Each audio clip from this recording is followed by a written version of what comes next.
La ciudad de Valencia se prepara para recibir el acontecimiento más importante del año en la gimnasia rítmica, el Campeonato del Mundo, con las mejores gimnastas internacionales.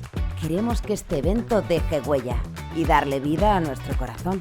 Para ello, tenemos la suerte de contar con las personas que representan el talento, la dedicación y el esfuerzo que se necesita para llegar hasta aquí. Nuestro equipazo. Ellas van a ser nuestras embajadoras. Alejandra, Elena, Artemi, Sandra y Lourdes han sido un referente para las nuevas generaciones de nuestro deporte. No solo en España, sino a nivel mundial. Un ejemplo de sacrificio y constancia. Un modelo a seguir. No podíamos tener mejores embajadoras. Gracias. Nuestro corazón cobra vida.